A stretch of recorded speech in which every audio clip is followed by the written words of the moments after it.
मैं आपका ज्योतिष मित्र अजय सैनी आपके लिए एक नया ज्योतिष का टॉपिक लेके आया हूं। यह है नक्षत्र से जुड़ा हुआ। हमारे जीवन में नक्षत्रों की बहुत महत्वपूर्ण भूमिका है। नक्षत्र 27 नक्षत्र होते हैं और यह 3 हिस्सों में बांटा गया है इनको। शुभ नक्षत्र, मध्यम नक्षत्र और अशुभ नक्षत्र। आओ जाने शुभ नक्षत्र कौन से हैं। शुभ नक्षत्र वो होते हैं जिनके किए गए सभी कार्यों को सिद्ध और सफल होते हैं। इनमें से 15 नक्षत्रों को माना जाता है कि यह शुभ नक्षत्र हैं।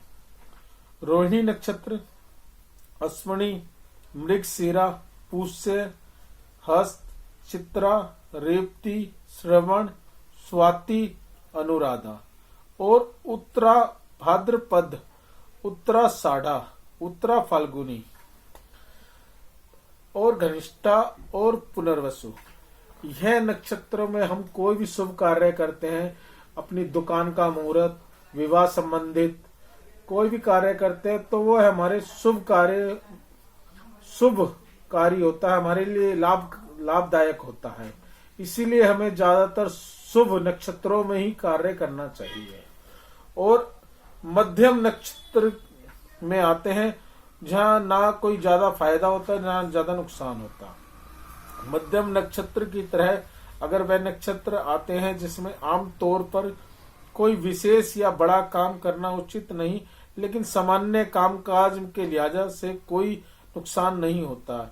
इनमें से जो नक्षत्र आते हैं वो है पूर्वा फाल्गुनी, पूर्वाषाढ़ा, पूर्व भाद्रपद, विशाखा, ज्येष्ठा, आद्रा, मूला और शीतभिषा।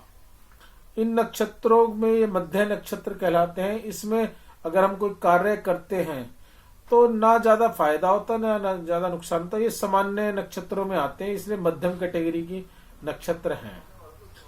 और अशुभ नक्षत्रों में जिसमें हमें कोई काम करना ही नहीं चाहिए वह है हमारे अशुभ नक्षत्रों में तो कोई भी शुभ काम करना नहीं चाहिए इसके हमेशा हमारे बुरे नतीजे होते हैं और यह काम काज में बाधा जरूर आती है। इसके तहत नक्षत्र आते हैं भरणी, कृत्तिका, मधा और अश्लेखा। यह नक्षत्र आम तौर पर बड़े और विध्वंसक काम के लिए ठीक माने जाते हैं, जैसे कोई बिल्डिंग गिराना, कब्जे हटाना, आग लगाना, काटने के लिए विस्फोटक करना और फिर कोई सैन्य या परमाणु परीक्षण करना आदि। लेकिन आम आदमी या जातक के लिए यह चारों ही नक्षत्र बेहद घातक है और नुकसानदेह माने जाते हैं। इसी में हमारा पंचक आता है। पंचक अपने पंचक और गणमूल नक्षत्रों के बारे में भी अक्सर सुना होगा। हमारे घर में के बुजुर्ग अक्सर ये कहते हैं कि पंचक लग गया या पंचक में कोई काम नहीं करना चाहिए या फिर इस बच्चे में गणमूल या गणमूल की पूजा करनी चाहिए आदि इत्यादि। आखिर ये पंचक, गणमूल या मूल क्या है, पहले जानते हैं पंचक के बारे में। जब चंद्रमा और कुंभ और मीन राशि पर होता है तब उस समय को पंचक कहते हैं। इसे शुभ नहीं माना जाता। इस दौरान घनिष्ठा से रेवती तक जो 5 नक्षत्र घनिष्ठा, शीतभिषा, पूर्व भाद्रपद, उत्तरा भाद्रपद और रेवती होते हैं उन्हें पंचक कहते हैं। इस दौरान आग लगने का खतरा होता है। इस दौरान दक्षिण दिशा की यात्रा नहीं करनी चाहिए, घर की छत नहीं बनवानी चाहिए, पलंग या कोई फर्नीचर भी नहीं बनवाना चाहिए।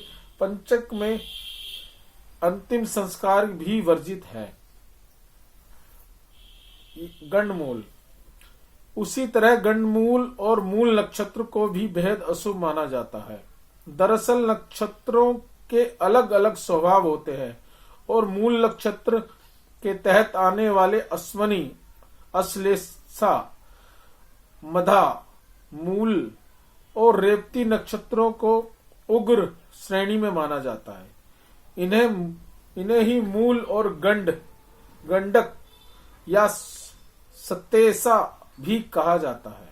जो लोग इसमें पैदा होते हैं उनका जीवन बेहद उथल पुथल और तनावों से भरा होता है। इसलिए बच्चों के जन्म के समय 27 दिन के बाद उसकी पूजा करवाई जाती है। इसके बुरे प्रभावों को खत्म किया जाता है। वैदिक ज्योतिष में जब भी हम नक्षत्रों की बात करते हैं तो हमें इन पहलुओं को जानना जरूरी होता है। साथ ही आपके व्यक्तित्व और स्वभाव का आईना होते हैं। यह नक्षत्र आप माने या ना माने, लेकिन जिस नक्षत्र में आपका जन्म हुआ है उसका असर कहीं ना कहीं आपके व्यवहार, जीवन शैली और व्यक्तित्व पर जरूर पड़ता है। यह आपके लिए जानकारी लेके आए थे। धन्यवाद। ओम नमो नारायण, ओम नमो नारायण, ओम नमो नारायण।